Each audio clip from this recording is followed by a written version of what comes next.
আমাদের টর্ক আর ফোর্স দুটো এক জিনিস, মানে লিনিয়ার মোশনের ক্ষেত্রে ফোর্স বলছি, রোটেশন মোশনের ক্ষেত্রে বা রিজিড বডি মোশনের ক্ষেত্রে আমরা সেটাকে টর্ক বলছি। তার মানে মূল ফ্যাক্টরটা কিন্তু দুটো একই জিনিস, দুটোই কিন্তু ফোর্স অ্যাপ্লাই করা হচ্ছে। তো যদি আমাদের কনজারভেশন অফ অ্যাঙ্গুলার মোমেন্টামের যে স্টেটমেন্ট ছিল, বিবৃতিটা ছিল যে যদি বাইরে থেকে কোনো রকমের কোনো টর্ক প্রয়োগ না করা হয়, অর্থাৎ এক্সটার্নাল, তুমি ওখানে যেমন কী ছিল লিনিয়ারের ক্ষেত্রে, লিনিয়ার মানে মোমেন্টাম কনজারভেশনে ছিল যদি বাইরে থেকে বল প্রয়োগ করা না হয় তাহলে সংঘাতের আগের মোট ভরবেগ আর সংঘাতের পরের মোট ভরবেগটা কনজার্ভ ছিল। এখানেও সেরকম এই অ্যাঙ্গুলার মোমেন্টামের কনজারভেশনের ক্ষেত্রেও যদি বাইরে থেকে তুমি টর্ক প্রয়োগ না করো তাহলে কি হবে, তাহলে ওর যে অ্যাঙ্গুলার মোমেন্টামটা, সেই অ্যাঙ্গুলার মোমেন্টামটা সবসময় কনজার্ভ থাকবে। যার জন্য সেটাকে আমরা কী দিয়ে লিখেছিলাম যে L equals to I into omega, I into omega. এই আইটাকে আমরা যদি এরকম করে লিখি তাহলে লিখেছিলাম এম আর স্কোয়ার ওমেগা। এটা ছিল আমাদের আগের দিনের ক্লাসের মেন ডিসকাশন, যে যদি আমরা সার্কুলার বা এই অ্যাঙ্গুলার মোমেন্টামের কনজারভেশন স্টেটমেন্টটা নিই তাহলে আমাদের এটা দাঁড়িয়েছিল। এখন এইবার আমরা এর অ্যাপ্লিকেশন বা আমাদের যে এক্সাম্পল, সেই এক্সাম্পলগুলো দেখি। এক্সাম্পলগুলো কীরকম দেখবে, আমরা অনেক সময় দেখি ওই যেটা ডাইভিং জিনিসটা কি না, ডাইভিং জিনিসটা একটা দেখবে ডাইভিং স্পোর্টসটা আমাদের যে অলিম্পিক গেমস, সেই অলিম্পিক গেমসে একটা ইভেন্ট হিসেবে থাকে। তো ওখানে কি থাকে, ওখানে একটা প্ল্যাটফর্ম থাকে, নিচে জল থাকে।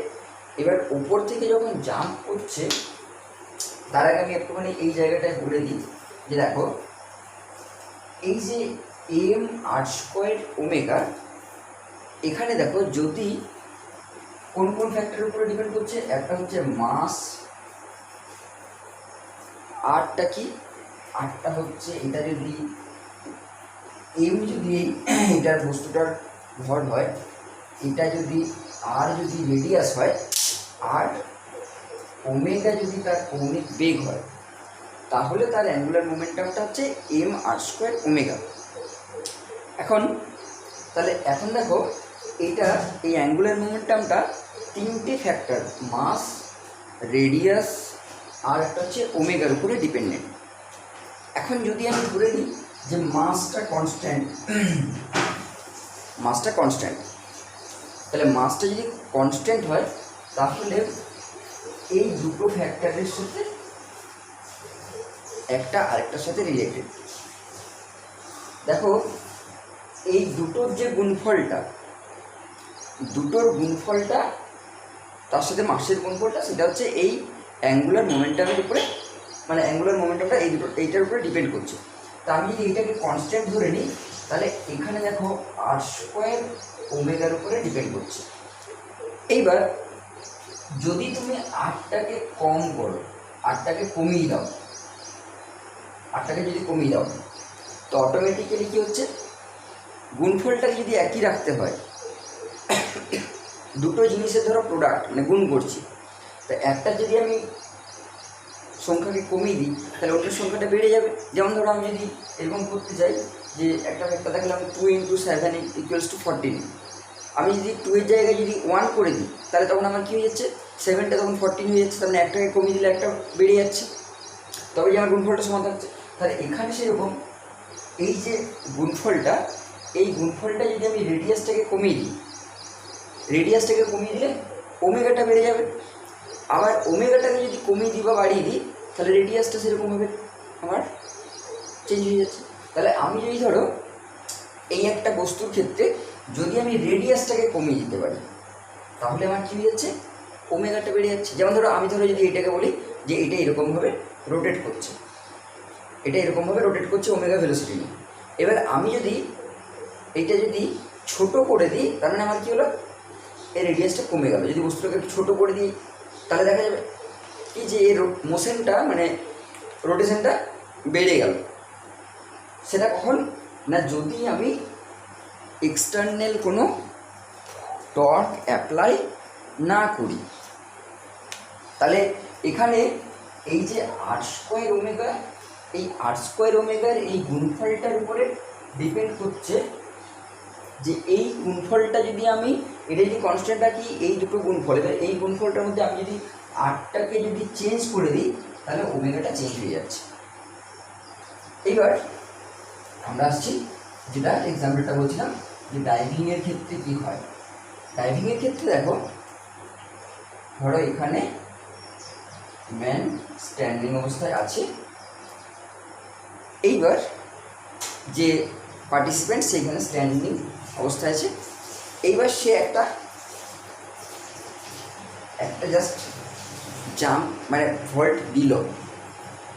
যখনই ভল্ট দিল তখনই কী হলো না, যখনই ভল্ট দিল পুরো হাত পা বিস্তৃত অবস্থায় সমস্ত বডিটা যতটা বিস্ফারিত করা যায় সেই বিস্ফারিত অবস্থায় রোটেশনটা দিল। তাহলে এখানে কি হয়ে গেল, এখানে m⍵²r ফার্স্ট টাইমে ও ওই রোটেশনে অর্থাৎ ওই অ্যাঙ্গুলার মোমেন্টামটা পেয়ে গেল। এইবার এটা তো ফার্স্ট জাম্পিংটা যখন করলো, এরপরে আর ও এখন এবার কোথায় ফাঁকা স্পেসে ওর তখন মোশনটা চলে এসছে। আর কোনো জায়গায় কোনো রকমের কোনো অর্থাৎ ফ্রি বডি হয়ে গেছে, আর কোনো রকমের ফোর্স ওর মধ্যে বা টর্ক কোনো রকমের নাই, এক্সটার্নাল টর্ক 0। তাহলে এক্সটার্নাল টর্কটা হয়ে গেছে 0। এইবার ও কী করছে দেখো, এমটা তো আর কমাতে পারবে না, আমার নিজের ভরটা তো কমিয়ে দিতে পারবো না, তো কী করছে আরটাকে কমিয়ে দিচ্ছে, তাহলে এর আরটাকে কমিয়ে দিচ্ছে, অর্থাৎ হাত পাগুলো যতটা সম্ভব সংকুচিত করে দিচ্ছে, মানে ছোট করে দিচ্ছে। হাত পাগুলো হাঁটু সহ মুড়ে নিজের বডিটাকে ছোট করে দিচ্ছে। যেই বডিটাকে ছোট করে দিল, এত লম্বা বিস্তৃত অবস্থায় ছিল, তখন যা অ্যাঙ্গুলার মুভমেন্টটা ছিল পুরো বডিটাকে ছোট করে দিল। বডিটাকে ছোট করে দেওয়ার মানে কি, তার মানে তার রেডিয়াসটা ছোট হয়ে গেল। এত বড় বিস্তৃত রেডিয়াস ছিল, রেডিয়াসটা ছোট করে দিল। যেই রেডিয়াসটা ছোট করে দিল তখনই এটা ছোট করে দেওয়ার মানে কি না, এই ওমেগার সংখ্যাটা বেড়ে গেল। অর্থাৎ ওমেগা বেড়ে যাওয়া মানেটা কি না, এর পাক সংখ্যাটা বেড়ে গেল। তবে যে ওর ওই মোমেন্টামটা অ্যাঙ্গুলার মোমেন্টামটা কনজার্ভ থাকবে। তাহলে এই রোটেশনটা ডিপেন্ড করছে কার উপরে না, এই রেডিয়াসটা যে যতটা কমাতে পারছে তার উপরে। তাহলে এইটা দিয়ে এই রোটেশনটা কাউন্ট করা হয় যে কতগুলো সে রোটেট করতে পারছে। এটা হলো আমাদের যখন ডাইভিং যে স্পোর্টস সেই ইভেন্টের ক্ষেত্রে। সেরকম ধরো একটা হয়তো যারা ড্যান্সার থাকে, দেখবে অনেক সময় বিদেশি বিভিন্ন ধরনের জিমনাস্টিকের ক্ষেত্রে দেখায়, ড্যান্সগুলো দেখায় বা বিভিন্ন ধরনের ড্যান্স দেখায়। তো সেক্ষেত্রে কী করা হয়, একটা দেখবে নাচ আছে যেটা পায়ের উপরে ভর করে পুরো বডিটা রোটেট করাচ্ছে। তো যখন নাচটা করছে তখন হয়তো দুটো পা দিয়ে বা একটা পায়ের উপরে ডিপেন্ড করে হাতগুলোকে বিস্ফারিত করে সে রোটেশনটা দিয়ে দিল। তাহলে এই অবস্থায় হাত বিস্ফারিত করে একটা পায়ের উপরে ভর দিয়ে সে তার রোটেশনটা দিল। এইবার ও হাতগুলোকে সংকুচিত করে নিল এবং পাটাকেও যতটা সম্ভব জড়ো করে একটা পায়ের সাথে আরেকটা পাকে এরকমভাবে টাচ করে নিল, মানে সেগুলো স্টাইল আছে সেই অনুযায়ী করে নিল। তাহলে তখন কি হচ্ছে, তখন তার যে মোশনটা অর্থাৎ এই যখন বিস্ফারিত অবস্থায় হাতগুলো ছিল, হাত পাগুলো, তখন তার ছিল একটা অ্যাঙ্গুলার মোমেন্টাম। যেই সেটা সেই স্টাইল চেঞ্জ করে যখনই হাত পাগুলোকে কাছে করে নিল, ক্লোজ করে নিল, তখনই এই রেডিয়াসটা কমে গেল, এখানে রেডিয়াসটা ছোটো হয়ে গেল।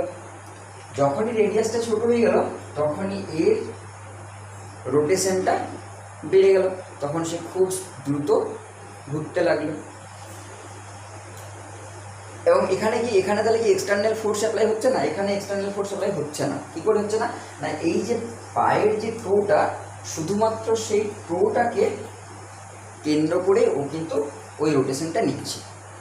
এখন দেখো, আমরা যখন এই যে অ্যাঙ্গুলার মোমেন্টামের কথা পড়েছিলাম mr²ω, তো এখানে দেখো মেনলি এটা যদি আমি ভেক্টরিক্যালি নিই, তাহলে এটা লিখেছিলাম I ক্রস ওমেগা। এখানে দেখো omega is a vector, omega is a vector quantity. তাহলে যদি আমরা এই যে কনজারভেশনটা নিচ্ছি, অ্যাঙ্গুলার মোমেন্টামের যখন কনজারভেশন নিচ্ছি, তখন আমাদের দুটো পার্টেই কনজারভেশনটা থাকে। একটা কি? একটা হচ্ছে ম্যাগনিটিউড কনজারভেশন, দু নম্বর হচ্ছে, আমরা ভেক্টর মানে কি জানি? Magnitude and direction also conserve থাকে। আমরা এই যে ডিসকাশনটা করলাম সেটা হচ্ছে ম্যাগনিটিউড কনজারভেশন। আমরা দুটো ডাম্বেল নিয়ে হাত বিস্ফারিত করে একটা হয়তো রোটেটিং ডিস্কের উপরে দাঁড়িয়ে আছি, আমি যে ভেলোসিটি নিয়ে ঘুরছি, আমি যদি হাতগুলোকে ছোটো করে নিই, কাছে করে নিই, তাহলে আমার সেই রোটেশনটা বেড়ে যাচ্ছে। এগুলো সব ম্যাগনিটিউড কনজারভেশন, এটা ম্যাগনিটিউড কনজারভেশন। তাহলে ডিরেকশন কনজারভেশন কীরকম? ডিরেকশন কনজারভেশনটা ধরো আমি লাটিম, আমরা ছোটোবেলায় সবাই ঘুরিয়েছি লাট্টু ঘোরানো যেটা। তো লাট্টু ঘোরানোর সময় কী করা হয়? সুতোটাতে ভালো করে পাক দেওয়া হয়, পাক দিয়ে পর থ্রো করলাম, দড়িটা টেনে নিলাম। যেই দড়িটা টেনে নিলাম তখন কী হলো না, লাট্টুটা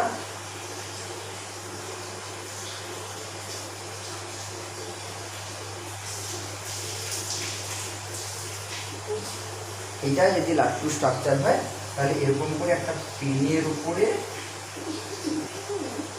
দ্যাট ইজ দ্য, এই যে পিনটা, এই পিনটার উপরে সে ঘুরতে শুরু করে, তাহলে that is the Axis of rotation. এটা হচ্ছে অ্যাক্সিসটা, রোটেশন অ্যাক্সিসটা। যে তলায় একটা পিন থাকে, সেই পিনটার উপরে যে বাধা হলো, আমি কলমটাকে এরকম করে নিয়ে আমি এটাকে ঘোরালাম, হাত দিয়ে ঘুরিয়ে দিলাম প্রথমে। তাহলে হাত দিয়ে ঘুরিয়ে দিলেই এই তখন কী হচ্ছে, এই তখন ঘুরতে শুরু করেছে। এখন দেখো এর উপরে আমি ফোর্স কি অ্যাপ্লাই করেছিলাম না, ফোর্স অ্যাপ্লাই করেছিলাম যে বডিটা, সেই বডিটাকে পাক দিয়ে পর আমি ঘুরিয়ে দিচ্ছি। যখনই পাক দিয়ে ঘুরিয়ে দিলাম, তার মানে আমার that is the direction of force body বরাবর। তার মানে এটা যদি আমার এখান থেকে যদি আমি এটা ধরে নিই যে এটা হচ্ছে আমার রেডিয়াস ভেক্টর আর এর বডির তল বরাবর এটা হচ্ছে ফোর্সটা। তাহলে এই যে ফোর্স আর রেডিয়াস, এটাতে আমরা কি পাই? এটাতে আমরা পাই ফোর্স, যেটা ওমেগা ভেক্টরটা, এটা হচ্ছে ওমেগা ভেক্টর। এখন দেখো এই যে ওমেগা ভেক্টরটা, এই ওমেগা ভেক্টরটা সবসময় আপওয়ার্ড থাকছে,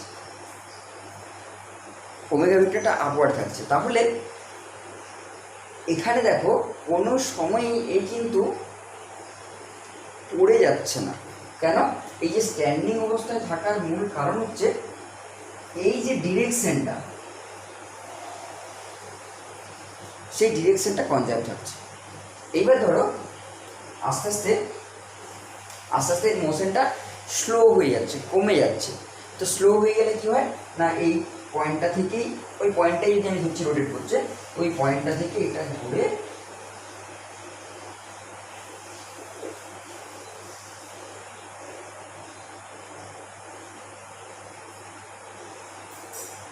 এটা এরকম হয়ে গেল।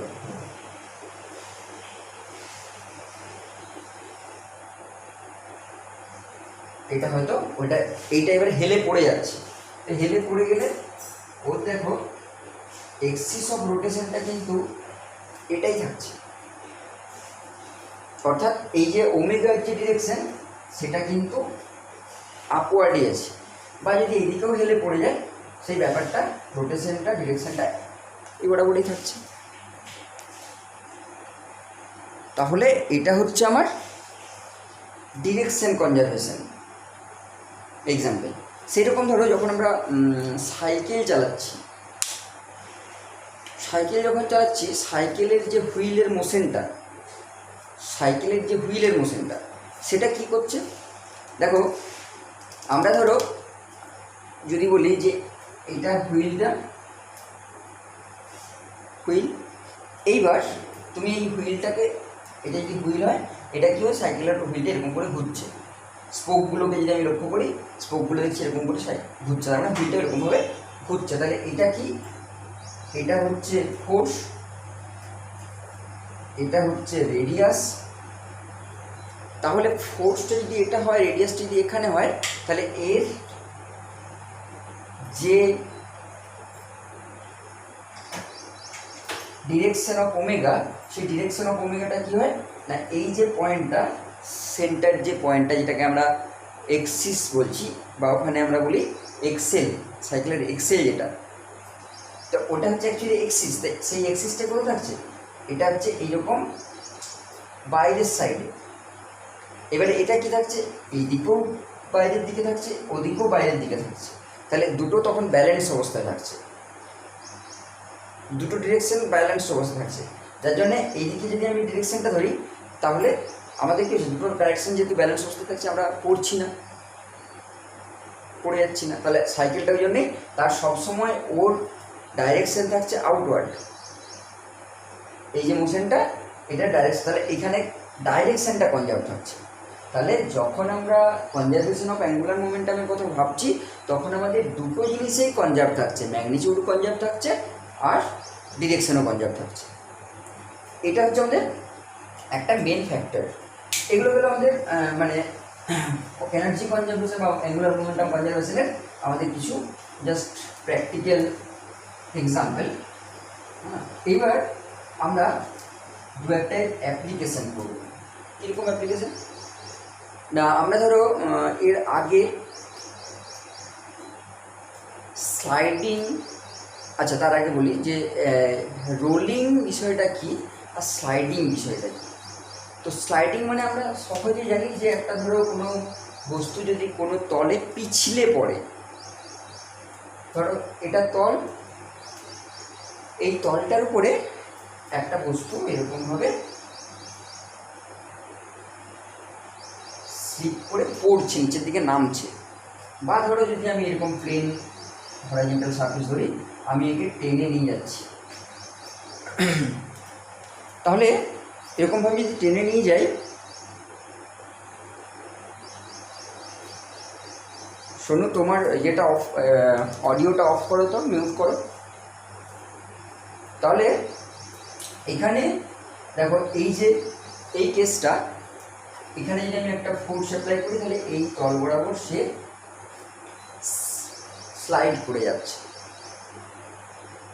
এইবার দেখো এখানে যদি আমরা একটা এবার গোল বস্তু নিই, গোল বস্তুটার যদি ধরো এখানে নাম করলাম এ বি সি, তিনটে পয়েন্ট দিলাম, এ বি সি তিনটে পয়েন্ট। এইবার আমি ধরো একে জাস্ট টেনে নিয়ে যাচ্ছি, তো সি পয়েন্টটা কী থাকলো, সি পয়েন্টটা ওই সি পয়েন্টেই থাকলো, এই পয়েন্ট যেমন ছিল, বি পয়েন্ট যেমন ছিল সেরকমই থাকছে।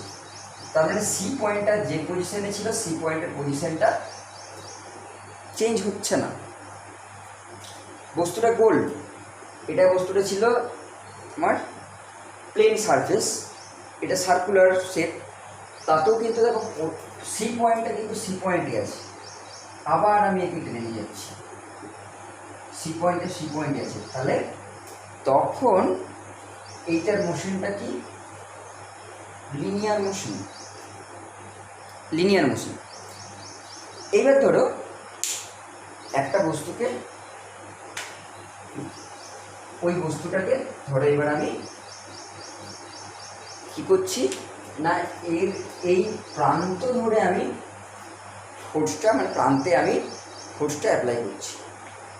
ধরো এই কলমটা, এই বডিটা হচ্ছে সার্কুলার, এইবার আমি এর এইরকমভাবে ফোর্স দিচ্ছি। যদি আমি এইখানটা দেখি যে এই কলমটার এইখানটা ধরে ফোর্সটা দিচ্ছি, দেখো এটা ঘুরতে শুরু করেছে, এটা ঘুরতে শুরু করেছে। তার মানে এটা জাস্ট, এটা যদি আমি একটা এক্সিস ধরে নিই, ও হচ্ছে এক্সিস এ বি সি, এই পয়েন্টটা কি হচ্ছে ওই জায়গাতেই সি পয়েন্টটা এখানে চলে এলো, সি পয়েন্টটা এখানে এলো, সি পয়েন্টটা এখানে এলো, সি পয়েন্ট এখানে এলো, ওই জায়গার মধ্যে ওটা ঘুরছে। তাহলে এখানে শুধুমাত্র কি রয়েছে, শুধুমাত্র রোটেশন মোশন রয়েছে। এবার ধরো যদি এমন হয় যেমন সাইকেলের চাকা যখন ঘোরাচ্ছ, ফ্যানটা যখন ঘুরছে তখন শুধুমাত্র সার্কুলার মোশন আছে, তাহলে লিনিয়ার মোশন, সার্কুলার মোশন। এবারে রোটেশন, রোটেশনটা কী জিনিস, রোটেশনটার ক্ষেত্রে এ বি সি, এটা হলো তুমি একে একটা টর্ক দিচ্ছ, সেক্ষেত্রে কী হচ্ছে এই যে সি পয়েন্টটা, এই সি পয়েন্টটা ধরো এখানে চলে এলো, সি পয়েন্টে যে এখানে চলে আসে, এই পয়েন্টটা এখানে চলে এলো, বি পয়েন্টটা এখানে চলে গেল। আবার তুমি ওকে ফোর্স দিচ্ছ, সি পয়েন্টটা এখানে চলে এলো, এই পয়েন্টটা এখানে চলে এলো, বি পয়েন্টটা এখানে চলে গেল। আবার ঘোরাচ্ছ, সি পয়েন্ট, এই পয়েন্টটা আবার এখানে চলে এলো, বি পয়েন্টটা এখানে চলে এলো, সি পয়েন্টটা এখানে চলে গেল। তাহলে দেখো এই যে পজিশনটা, এই পজিশনটা দেখো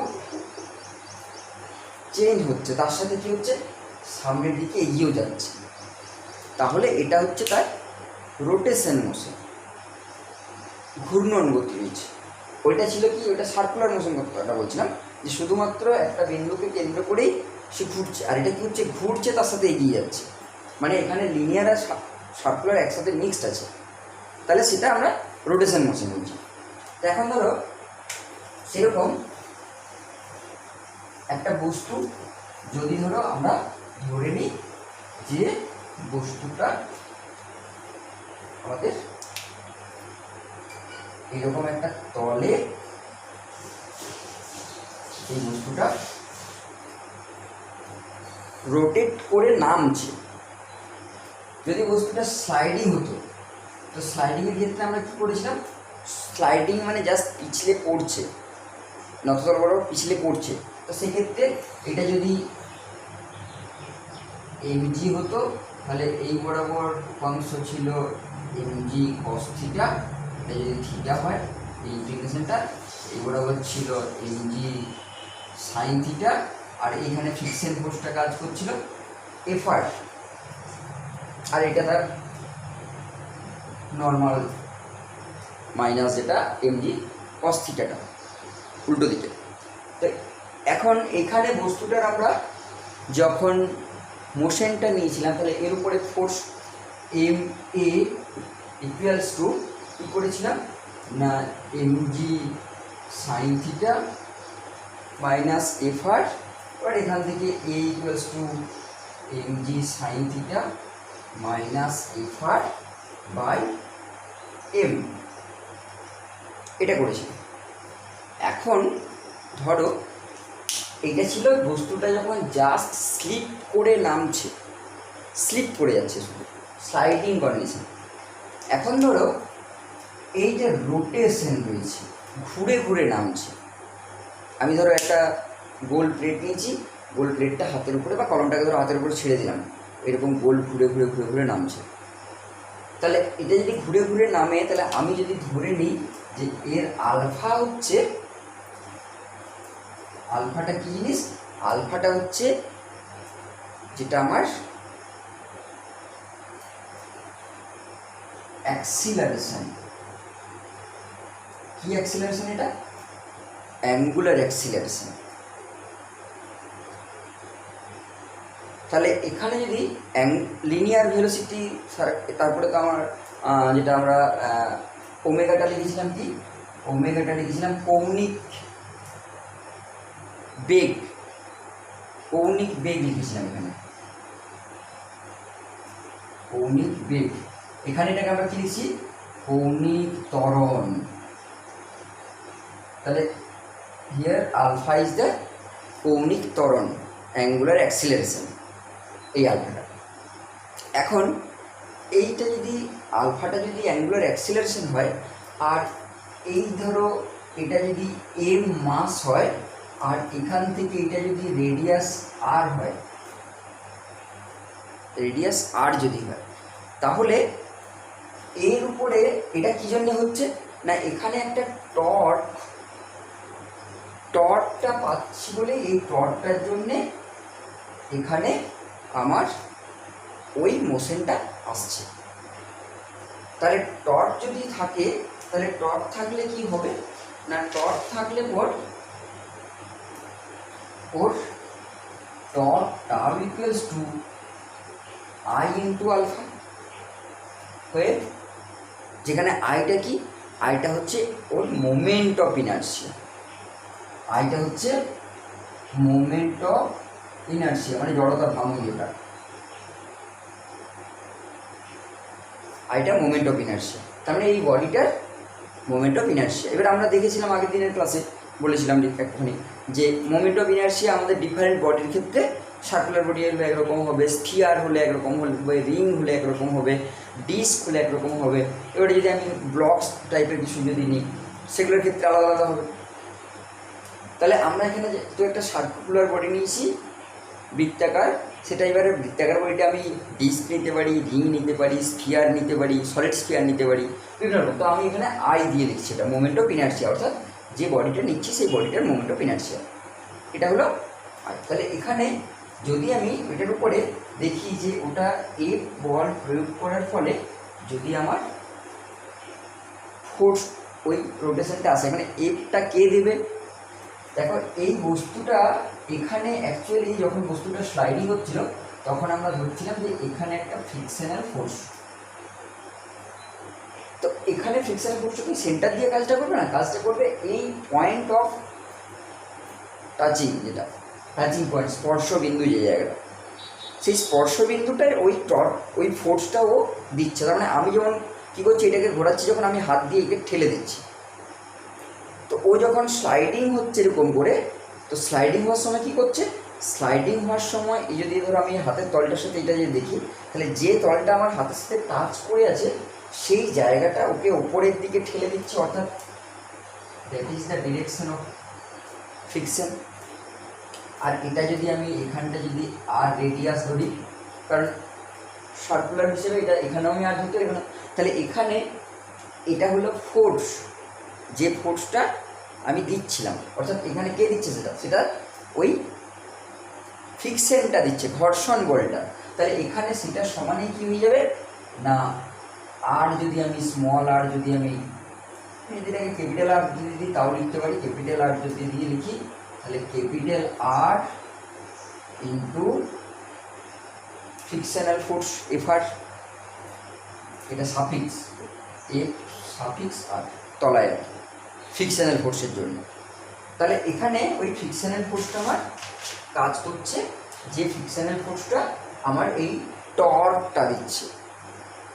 টর্ক মানে আমরা আগে দিন দেখেছি, টর্ক মানে হচ্ছে এই যে রেডিয়াস তার সাথে আমার অ্যাপ্লাইড ফোর্স। তাহলে এখানে সেই টর্কটা পেয়ে গেলাম। তাহলে tau equals to I into alpha equals to R into F R. এবার দেখো আলফার আবার একটা, আলফাটা কী বলেছিলাম, আলফাটা বলেছিলাম alpha equals to angular acceleration, কৌণিক ত্বরণ এটা। তাহলে কৌণিক ত্বরণ যদি হয়, এর সাথে আমরা দেখেছি আবার এই লিনিয়ার অ্যাক্সিলারেশন, রৈখিক ত্বরণের সাথে একটা সম্পর্ক আছে। তাহলে আলফা ইকুয়ালস টু সেটা আমরা কী পেয়েছিলাম, আর ইন্টু এ হয়ে এ ইকুয়ালস টু রৈখিক ত্বরণ, লিনিয়ার অ্যাক্সিলারেশন। তাহলে আলফার সাথে এই রিলেশনটা আমরা আগে পেয়েছি। তা আমি যদি এখানে যদি সেটাকে ইউজ করতে চাই, তাহলে tau equals to I into R into A equals to R into F R. এখন দেখো এইবার আমরা জাস্ট ওই ছবিটা থাক, আমি একটুখানি জাস্ট টাইম করে নিচ্ছি। তাহলে দেখো এখানে আমরা কী দেখেছিলাম যে এম ইন্টু এ, অর্থাৎ বস্তুটা যখন এরকমভাবে নামছে, তাহলে এই এটা কী ছিল, এই এটা ছিল ওই বডিটার, ওই বস্তুটার অ্যাক্সিলারেশন। তাহলে এখানেও সেরকম এই বডিটার অ্যাক্সিলারেশন এম ইন্টু এই থাকবে।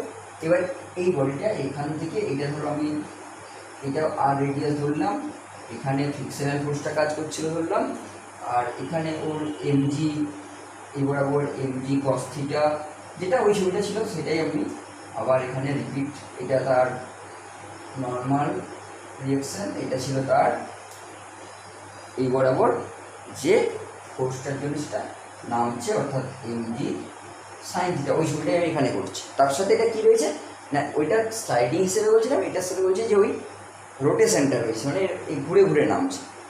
তাহলে সেটা যদি হয় তাহলে এর উপরে নেট যে ফোর্স, এই বস্তুটার উপরে নেট যে ফোর্সটা অ্যাপ্লাই হচ্ছে সেটা কি হচ্ছে না MG sine theta minus, minus কি না মাইনাস হচ্ছে তোমার ফ্রিকশনাল যে ফোর্সটা এফ আর, ফ্রিকশনাল ফোর্সটা হচ্ছে F R, that is equals to M into A.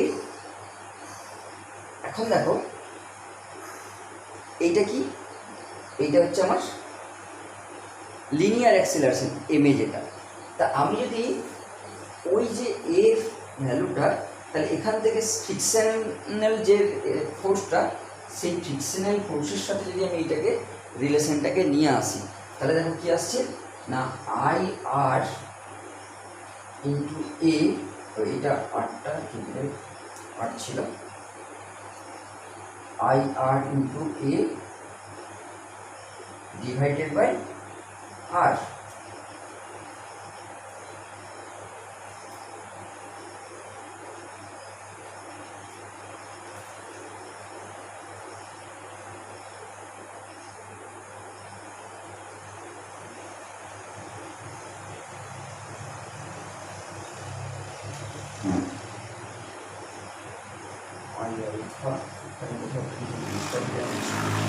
I alpha equals to phi,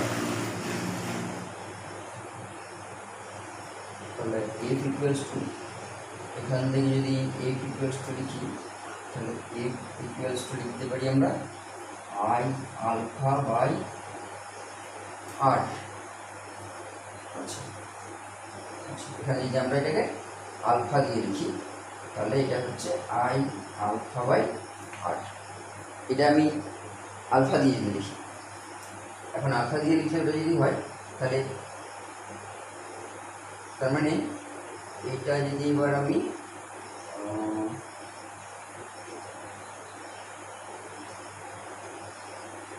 এইটা তাহলে এখন হচ্ছে I alpha by R, alpha মানে হচ্ছে হয়ে যাচ্ছে এখানে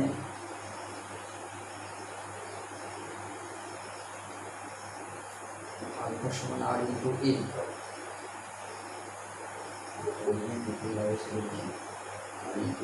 আচ্ছা, তার মানে আমার রিলেশনটা দাঁড়াচ্ছে MG sine theta minus F R, যেটা এফ আর ইকুয়ালস টু হচ্ছে আই আলফা বাই আর এর স্কোয়ার, আই আলফা সেটাকে আমি যদি এ দিয়ে লিখি alpha equals two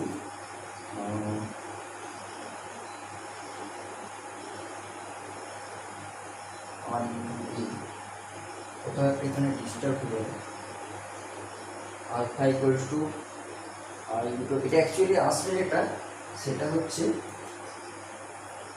F alpha দিয়ে যে রিলেশনটা আসবে F R equals to I A by আর এর স্কোয়ার আসবে, আই এ বাই আর এর square.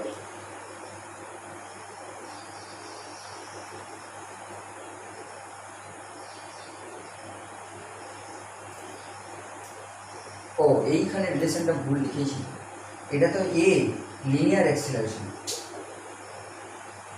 A equals to R into alpha, এটা উল্টো লেখা হয়েছে এই জায়গাটা, তার জন্য ডিস্টার্ব আসছে। এ মানে তো linear acceleration, linear acceleration equals to R into alpha, where alpha is the angular acceleration, এখানে লেখাটা ডিস্টার্ব ছিল। তাহলে a equals to R into alpha, তাহলে এখান থেকে দেখো আমরা যদি এই টাওয়ের যে রিলেশনটা, এই রিলেশনটা যদি আমরা লিখি, তাহলে আলফা ইকুয়ালস টু এখান থেকে আমরা কী পাচ্ছি, আলফা ইকুয়ালস টু পাচ্ছি এ বাই আর, তাহলে alpha equals to a by r যদি লিখি, তাহলে I into a by r, তাহলে এখান থেকে আমাদের রিলেশনটা চলে আসছে f R equals to a into I by আর এর স্কোয়ার। তো এখানে আমরা সেই ভ্যালুটা বসাচ্ছি, তাহলে আই ইন্টু এ বাই আর এর square equals to M into a. এবার আমি কি চাইছি না, এটা ক্যালকুলেশন করে দিতে চাইছি এর ভ্যালুটা, তাহলে এখান থেকে এটাকে আমি যদি এদিকে নিয়ে যাই, এম দিয়ে পুরোটাকে ধরো ভাগ করে দিলাম, তাহলে এখানে এম গেল, এখানে এম ক্যান্সেল হলে এখানে এম দিয়ে ভাগ করে দিলাম। এবারে এইটাকে যদি এদিকে নিয়ে চলে যাই, তাহলে এ ইন্টু ওয়ান, এটাকে প্লাস করলাম, তাহলে আই বাই এম আর এর square equals to g sine theta. তাহলে এ ইকুয়ালস টু কি আসছে, g sine theta divided by 1 plus I by M r এর স্কোয়ার। এটা হলো আমার অ্যাক্সিলারেশন অফ দ্য বডি। এই বডিটা কি অ্যাক্সিলারেশন, একটা লিনিয়ার অ্যাক্সিলারেশন। এখানে এই আলফাটা ছিল অ্যাঙ্গুলার অ্যাক্সিলারেশন, এটা লিনিয়ার অ্যাক্সিলারেশন হিসেবে পেয়ে গেছি। তাহলে লিনিয়ার অ্যাক্সিলারেশনের রিলেশনটা এই হিসেবে পেলাম। এখন দেখো এখানে আই যে ফ্যাক্টরটা রয়েছে, এই আইটা হচ্ছে কি বলেছিলাম, মোমেন্ট অফ ইনার্সিয়া। এইবার এই মোমেন্ট অফ ইনার্সিয়াটা ডিফারেন্ট বডির ক্ষেত্রে ডিফারেন্ট। এই এখন আমরা বলতে পারি যে এই এম আর স্কোয়ারটাও তো মোমেন্ট অফ ইনার্সিয়া, তাহলে এই মোমেন্ট অফ ইনার্সিয়ার এই moment of inertia M R square, সেটা তো সবসময় তো এম আর স্কোয়ার নয়। আমি যদি একটা সার্কুলার রিং, আমরা যে আগের দিনে দেখেছিলাম যে রিং নিলে একরকম হয়, ডিস্ক নিলে একরকম হয়, স্ফিয়ার নিলে একরকম হয়, এই ধরনের বডি শেপগুলোর ক্ষেত্রে আমরা দেখেছিলাম যে তার মোমেন্ট অফ ইনার্সিয়াগুলো ডিফারেন্ট হয়। যেমন আমরা যদি একটা এক্সিস অফ রোটেশন আর রিং যদি নিই, এরকম রিং আর তার এক্সিস অফ রোটেশনটা যদি এরকম পারপেন্ডিকুলার হয়, তাহলে তার হয় I equals to M r এর স্কোয়ার। তো এখানে যদি আমরা সেইটা সার্কুলার ওই রিং যদি নিই, তাহলে রিং নিলে এম আর স্কোয়ার হয়ে যাচ্ছে। তো এম আর স্কোয়ার হয়ে গেলে এম আর স্কোয়ার ক্যান্সেল হয়ে গেলো, তাহলে এখানে জি সাইন থিটা বাই 2 হয়ে যাচ্ছে, জি সাইন থিটা বাই 2 হয়ে যাচ্ছে যদি আমি এটা এরকম রিং নিই। কিন্তু যদি রিং না নিয়ে যদি আমি হয়তো সলিড স্ফিয়ার নিই, তাহলে সলিড স্ফিয়ার নিলে সেটা আমরা দেখেছি যে সলিড স্ফিয়ারে যদি আমরা ওরকম ব্যাসের উপরে এটা যদি হয়, এটা যদি তার মোশনটা হয়, তাহলে সেক্ষেত্রে আই ইকুয়ালস টু, এটা ছিল আই রিং হিসেবে বলছি, এটা আই স্ফিয়ার সলিড স্ফিয়ার হিসেবে নিচ্ছি। সলিড স্ফিয়ারের ক্ষেত্রে সেটা কত আসে না 2/5 এম আর স্কোয়ার। সেরকম যদি আমরা ধরো যদি আমরা ডিস্ক নিই, তা ডিস্কের ক্ষেত্রে কী হয়, ডিস্ক যদি নিই, সেই ডিস্কের ক্ষেত্রে তখন সেটা হয়ে যায়, এটাই যে আমরা ডিস্ক প্লেট ডিস্ক যদি নিই, তাহলে তখন হয়ে যায় আই ডি যদি বলি, তাহলে সেটা হয় হাফ এম আর স্কোয়ার। তাহলে দেখো এখানে যে আইটা, সেই আইটা কিন্তু এটা এম আর স্কোয়ারটা ফিক্সড। যদি আমি এখানে আই বাই আই বলতাম, তাহলে ওটা অলওয়েজ ক্যান্সেল হয়ে যেত, তার মানে সবাইকার জন্য একই রকম হতো। তো এটা I by M R square. এবার আইটা তোমার কেমন হচ্ছে সেটা ডিফারেন্ট বডির ক্ষেত্রে ডিফারেন্ট, তার মানে এই আইটা হচ্ছে ভেরিয়েবল। বাট এই ফ্যাক্টরগুলো কি, এই আমি একটা যদি নির্দিষ্ট পাটাতন নিই এরকম করে, তাহলে এই জি সাইন থিটা আর এম মাসের যদি নিই, আমি ধরে নিলাম সেম আছে, কিন্তু এই আইটা ডিফারেন্ট শেপের ক্ষেত্রে ডিফারেন্ট হয়ে যাচ্ছে। তো আমরা যদি ধরো এরকম স্পেশাল টাইপস যদি এরকমভাবে যদি করি যে ধরো ডিফারেন্ট বডি নিচ্ছি, তাহলে তাদের এই অ্যাক্সিলারেশন অর্থাৎ এর ভ্যালুটা কী হবে। ধরো আমরা ফার্স্ট অফ অল একটা রিংকে এই জায়গাতে রিং গড়িয়ে দিচ্ছি, অর্থাৎ এইটা গড়াচ্ছি, তাহলে তখন কী হবে, a equals to g sine theta divided by 1 plus ring, তার মানে এটা আই রিং যদি লিখি তাহলে আই রিংয়ের ক্ষেত্রে এটা হয়ে যাচ্ছে M R square divided by M R square ring যদি লিখি।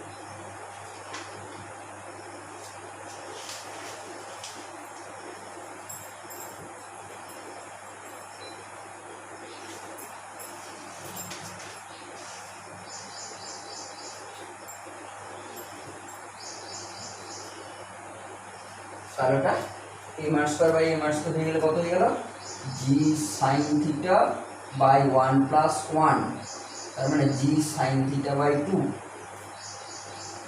সেরকম যদি ধরো আমি এটা যদি নিই সলিড স্ফিয়ার যদি নিই, তাহলে এ সলিড স্ফিয়ারের জন্য এটা এ আর ধরলাম, এটা সলিড স্ফিয়ার যদি নিই,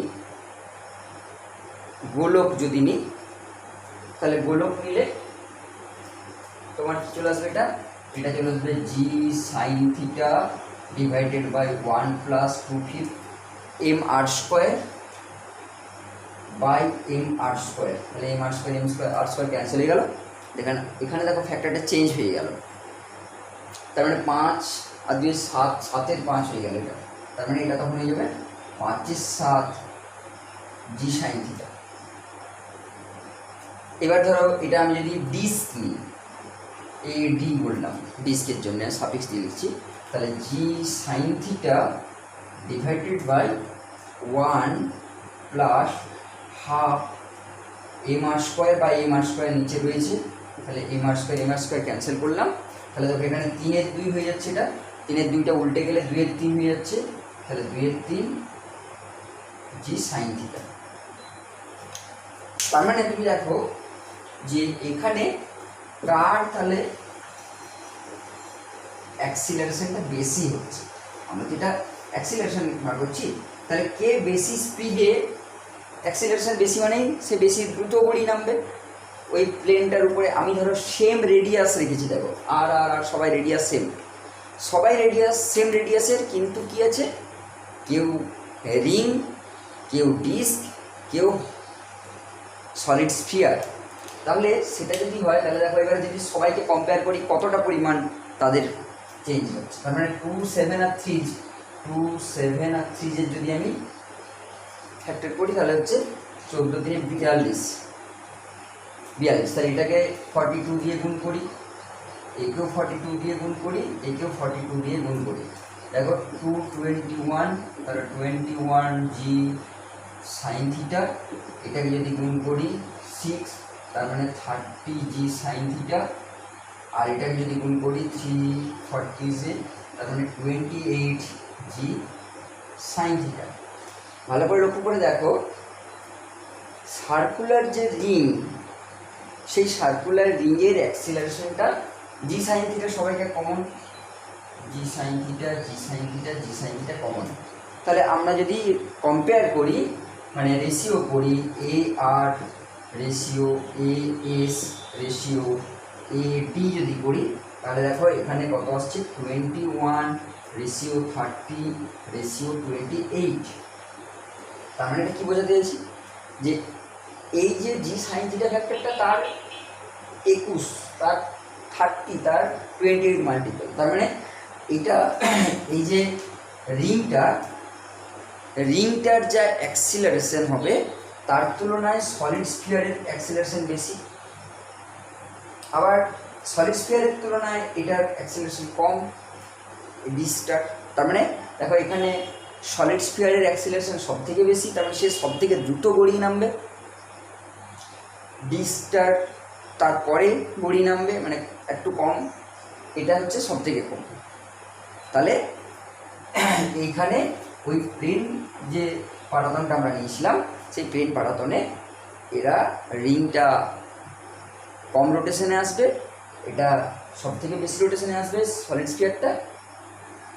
এটা হচ্ছে সেরকম আমরা যদি ওইটাকে যদি আমরা সিলিন্ড্রিক্যাল শেপ, কাঠের গুঁড়ি পাটাতনের উপর থেকে কাঠের গুঁড়ি ছেড়ে দিলাম, তো কাঠের গুঁড়ির ক্ষেত্রে তাহলে সিলিন্ডার শেপ যদি হয়, সিলিন্ডার শেপ হলে সিলিন্ডার শেপের ক্ষেত্রে আমরা এখানে ওই আইয়ের ভ্যালুগুলো বসাবো, তারপরে তাদের রেশিও করতে পারি। তো ডিফারেন্ট বডির ক্ষেত্রে আমরা যেটা বলতেছিলাম যে এখানে আই যে ফ্যাক্টরটা ছিল সেই আই ফ্যাক্টর আর এই এম আর স্কোয়ার ফ্যাক্টর কিন্তু সেম নয়। এম আর স্কোয়ারটা দেখো সবাইকার জন্যই কমন রয়েছে এম আর স্কোয়ার ফ্যাক্টরটা, কিন্তু এই আইয়ের ভ্যালুটা দেখো বডি টু বডি চেঞ্জ হয়ে যাচ্ছে, ডিফারেন্ট বডির ক্ষেত্রে ডিফারেন্ট হয়ে যাচ্ছে। তো এটা হলো আমাদের একটা বস্তু যদি ওরকম রোটেশনালি যদি এরকমভাবে নাম। এবার ধরো আমরা যদি আরেকটা এক্সাম্পল দিই, সেটা কীরকম না, ধরো আমরা এর আগে একটা কপিকল সিস্টেমের ক্ষেত্রে দেখেছিলাম। তো কপিকল সিস্টেমের ক্ষেত্রে কি হয়, ধরো যদি তুমি একটা বস্তুকে জাস্ট উপর থেকে ফেলে দিলে, ধরো আমি একটা বাকেট নিয়েছি, বালতি আমার এটা হচ্ছে এখান থেকে এটা বাঁধা আছে, তো এটা যদি বাঁধা থাকে তাহলে এর এখন এর এনার্জি কত, এনার্জি হচ্ছে mgh হাইট যদি ধরে নিই mgh। এইবার বস্তুটাকে যদি আমি ফ্রি ফল অর্থাৎ জাস্ট ছেড়ে দিলাম, তাহলে কি হয় না, এই ফ্রি বডিটা তখন ওর এনার্জিটাকে কি করে, তখন ওর এনার্জিটা এটা ছিল স্থিতিশক্তি, সেই স্থিতিশক্তির পুরো অংশটাই গতিশক্তিতে কনভার্ট হতে থাকে এবং একটা টাইমে কি মানে টোটালটা সেম কনস্ট্যান্ট আছে, স্থিতিশক্তিটা গতিশক্তিতে কনভার্ট হতে থাকে। তারপরে এখানে এসে তার mgh-টা হয়ে যায় 0 আর কাইনেটিক এনার্জিটা হয়ে যায় এটা ম্যাক্সিমাম লাস্ট পয়েন্টে এসে। আমি যদি ধরো এবার এই জিনিসটা তার মানে এখানে তখন সেটা কি করে না, সেটা ফ্রি ফলিং বডির মতো বিহেভ করে, অর্থাৎ এইটা তখন হয়ে যায় জি, এ ইকুয়ালস টু জি হয়ে যায়, অ্যাক্সিলারেশনটা তার অভিকর্ষজ ত্বরণের সাথে সমান হয়ে যায়। এখন যদি ধরো আমি একে একটা কপিকল সিস্টেমের মধ্য দিয়ে একে নামাই, কপিকল সিস্টেমের মধ্য দিয়ে আমরা যেমন বাড়িতে যখন কুয়ো থেকে জল তুলছি, একটা কপিকল সিস্টেমের মধ্য দিয়ে হয়তো ও নামছে। তো কপিকল সিস্টেমের মধ্যে দিয়ে নামলে কি হয়, আমরা দেখি কপিকলটা ঘর করে ঘোরে। তো এই যে এটা জাস্ট একটা রিং শেপ, এখানে একটা এক্সিস দেওয়া থাকে, তাহলে এই রিং শেপটা ওইটার উপরে রোটেট করে। এখন যেটা মেন আমি দেখতে চাইছি, তাহলে কি এইখানে যখন কপিকল সিস্টেমের মধ্য দিয়ে নামছে, যখন এটা ফ্রি বডি ছিল তখন এটা এ ইকুয়ালস টু জি হয়ে গেছে। এখন যদি ধরো এটা কপিকল সিস্টেমের উপর দিয়ে নামতে চায়, সেক্ষেত্রে কি এ ইকুয়ালস টু জি হবে, কি না বা কি হবে। তো আমরা দেখছি, দেখো এখানে এর mgh অর্থাৎ এর পুরো গতিশক্তিটাই এখানে স্থিতিশক্তিটাই পুরো গতিশক্তিতে কনভার্ট হচ্ছিল, কিন্তু এখানে যখন থাকছে, এই জায়গাতে যখন টাচ থাকছে, তাহলে এই জায়গাতে এর একটা রোটেশন মোশন থেকে যাচ্ছে, অর্থাৎ এখানে কিছুটা পরিমাণ কাইনেটিক এনার্জি ওর লস হয়ে যাচ্ছে। ওইটা ঘূর্ণনটা দিতে হচ্ছে ওইটাকে, তার মানে এখানে কি রয়েছে, এই বরাবর একটা টান রয়েছে, এই বরাবর তার এমজিটা রয়েছে, তাহলে এই টানটা এই বস্তুটাকে এই দিক থেকে এইদিকে টেনে রেখেছে। যদি আমি এবার এটাকে নামাচ্ছি, যখন ছাড়ছি, দইটাকে ছাড়লে তখন এইটার একটা রোটেশন আসছে। এই রোটেশনটার জন্য তো আমি এক্সটার্নালি তো ফোর্স অ্যাপ্লাই করছি না। আমি যখন কুয়ো থেকে জল তুলি কপিকল দিয়ে, তখন নিশ্চয়ই কপিকলটাকে আমি হাত দিয়ে ঘোরাচ্ছি আর ওইটা নামছে, এরকমটা হয় না। আমি জাস্ট দড়িটাকে লুজ করে যাচ্ছি, তো ওর এই নিজের বডি ওয়েটটার জন্যে ও মোশনটা নিচ্ছে। তার মানে কী হচ্ছে, এখানের এই মোশনটা নিতে গেলে এরই একটা এনার্জি পার্ট ওখানে লস হয়ে যাচ্ছে। তার মানে এখানে এই যে এমজিএইচ যে পোটেনশিয়াল এনার্জিটা রয়েছে সেই পোটেনশিয়াল এনার্জিটা ওখানে সেখান থেকে কাইনেটিক এনার্জি কিছুটা কমিয়ে নিচ্ছে। তার মানে এখানে potential energy minus kinetic energy, তখন সেই অনুযায়ী তার মানে এর অ্যাক্সিলারেশনটা তখন কী হবে, অ্যাক্সিলারেশনটা হয়ে যাবে উল্টোটা লিখলাম, এ গ্রেটার দেন জি নয়, এ লেস দেন জি হয়ে যাবে, এ লেস দেন জি হয়ে যাবে। তার মানে এই যেটা ফ্রি বডি যখন এটা আমি ধরো জাস্ট কলমটাকে আমি ফেলে দিই, ঢাকাটাকে ফেলে দিচ্ছি, ফ্রি বডি, তার মানে ইকুয়ালস টু জি। যখন আমি এটাকে আস্তে আস্তে এবার যদি ধরো ওখানে দড়িটাকে বেঁধে যদি নামাই তাহলে ওটা কিন্তু আর জি থাকবে না তখন। তাহলে এইখানে সেরকম একটা কাইনেটিক এনার্জি লস হচ্ছে। এবার কতটা পরিমাণ সেই লসটা হচ্ছে এবং তার কী মোশন আসছে আমরা যদি সেইটা ক্যালকুলেট করতে চাই, তাহলে এখানে দেখো আমরা এবার অ্যাঙ্গুলার মোমেন্টাম কনজারভেশন দিয়ে আমরা যদি সেই জিনিসটা এক্সপ্লেন করতে চাই, তো এখানে ধরো আমি ধরে নিচ্ছি এই যে পুলেটা রয়েছে, এই পুলেটা কপিকলটা আমার আলফা অ্যাঙ্গুলার অ্যাক্সিলারেশন নিয়ে মুভ করছে, আলফা অ্যাঙ্গুলার অ্যাক্সিলারেশন নিয়ে মুভ করছে এবং সেটা এখানে একটা আর রেডিয়াসের কপিকল রয়েছে। কপিকলটা বিভিন্ন রকম সেটা নিতে পারি, আমি ধরে নিচ্ছি এটা একটা রিং টাইপের কপিকল রয়েছে, অর্থাৎ যার আউটার একটা থিকনেস রয়েছে। এইবার এটা যদি ওরকমভাবে নামে মোড়ে তাহলে ওর টাউ ইকুয়ালস টু যেটা আমরা দেখলাম, টাউ ইকুয়ালস টু কি আই ইন্টু আলফা, এটা একটু আগেই বলছিলাম, where I is the moment of inertia and alpha is the angular acceleration, যেটা আমরা এখনই লিখলাম। তাহলে I ইন্টু আলফা সেইটা টাউটা টর্ক, যেটা সেই টর্কটা কোথা থেকে আসছে, টর্কটা আসছে এই যে এইখানে এই যে টানটা, সেই টানটার জন্য এই টর্কটা তৈরি হচ্ছে, এই টানটার জন্য। অর্থাৎ আমরা ওখানে কী করছিলাম, ফ্রিকশনাল ফোর্সটাকে নিচ্ছিলাম। তো এখানে এর যে টিটা, সেই টি এর জন্য সেটা আসছে, তাহলে টি এর জন্য সেটা যদি আসে তাহলে ওর টি ইন্টু আর, একটু আগে ওই অ্যাপ্লিকেশনটা করেছিলাম, এফ দিয়ে দিয়েছিলাম, এফ আর ইন্টু আর, যখন স্লাইডিং কন্ডিশনে ছিল। তো এটা স্লাইডিং কন্ডিশনে নেই, এটা জাস্ট পারপেন্ডিকুলার নামছে, ওটা এখানে এটা থিটা কোণে নামছিল এর সাথে, এটা বডিটা পারপেন্ডিকুলার নামছে। তো দেখা যাক কি ডিফারেন্স আছে। তাহলে এখানে দেখো tau equals to I into alpha equals to T into r. এখন দেখো এই বডিটা কোন দিকে নামছে, জাস্ট বডি ওয়েট এমজি নিচের দিকে, তাহলে mg minus T that is the net force. Net ফোর্সটা তাহলে কত হবে, that is the net force equals to M into acceleration. তাহলে m into acceleration equals to mg minus T, তাহলে আমার বস্তুটা নিচের দিকে নামছে। তাহলে এখন ওই এইটা যদি আমি আবার ওই লিনিয়ার অ্যাক্সিলারেশনের সাথে রিলেট করি, তাহলে এখানে এ ইকুয়ালস টু কী হয় না আলফা ইন্টু আর, যেটা একটু আগে লিখতে গিয়ে ভুল হয়েছিল। তাহলে alpha equals to alpha into r, তাহলে আলফা ইকুয়ালস টু কি না এ বাই আর। তার মানে এখানটা যদি আমি এরকম করে লিখি এ আই বাই আর, তাহলে আমি এইখানে ওই টি, এই যে রিলেশনটা, সেই টি রিলেশনের সাথে যদি আমি এটা করি তাহলে টি ইকুয়ালস টু কী হয়ে যাবে, T equals to I A by r square. এবার এখানে আমি ওই ভ্যালুটা টি এর ভ্যালুটা বসাচ্ছি, আই এ বাই আর এর square equals to M into a. সেই সেম মেথডে এমকে আমি ক্যান্সেল করছি, এখানে এম দিয়ে ডিভিশন করে দিচ্ছি, তাহলে এটা সেম রয়ে গেল। এটাকে এখানে নিয়ে এলাম, তাহলে a into 1 plus I by M R square equals to g হয়ে গেল। তাহলে এ ইকুয়ালস টু কী হয়ে গেল না g by 1 plus I by M R square হয়ে গেল। সেই সেম রিলেশন চলে এসছে। ওখানে কি ছিল, ওখানে জি এর পার্টটা ছিল জি সাইন থিটা, এখানে জি সাইন থিটা ফ্যাক্টর ছিল।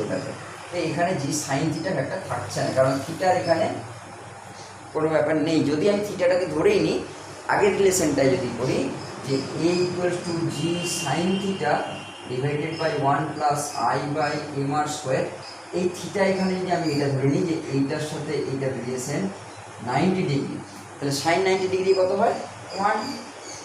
তাহলে দেখো এই রিলেশনটাই আসছে। তার মানে বস্তুটা যদি আমি ওরকম কপিক্যালের উপরে বেস করে যদি ছাড়ি, পুলে সিস্টেমের উপর দিয়ে যদি রাখি, তাহলে ওটা যখন এরকম করে নামছে তখন তার বডিটার অ্যাক্সিলারেশন হচ্ছে। এবারে এখানে এই যে আইটা, এই আইটা কার ছিল, এইটার মোমেন্ট অফ ইনার্শিয়া ছিল বডিটা। এবারে সেটা আমি যদি সার্কুলার রিং নিলে একরকম হবে, ডিস্ক নিলে একরকম হবে। তো এটা হলো আমাদের মোটামুটি দু একটা। এবারে এখান থেকে তুমি সুতোর টানটাও ক্যালকুলেশন করতে পারবে, টি এর ভ্যালুটা যদি ক্যালকুলেট করতে চাও। তো টি এর ভ্যালুটা ক্যালকুলেট করতে গেলে এখানে টিটা যদি এদিকে নিয়ে চলে আসো, তাহলে টি ইকুয়ালস টু হয়ে যাবে এম ইন্টু জি প্লাস এ।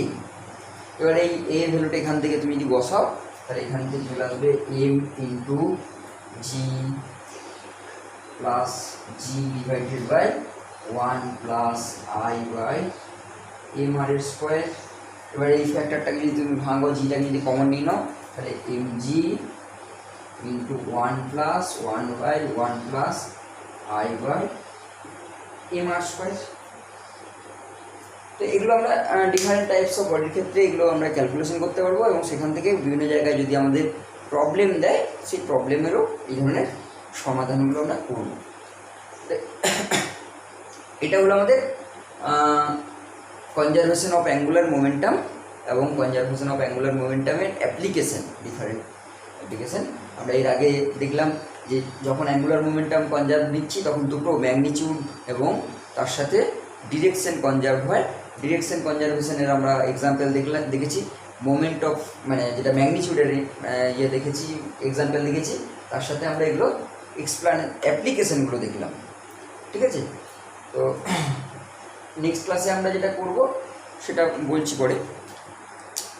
নেক্সট ক্লাসে মোটামুটি আমাদের এই রিজিড বডি মোশনের টপিক্সটা প্রায় শেষ হয়ে গেল। ওকে।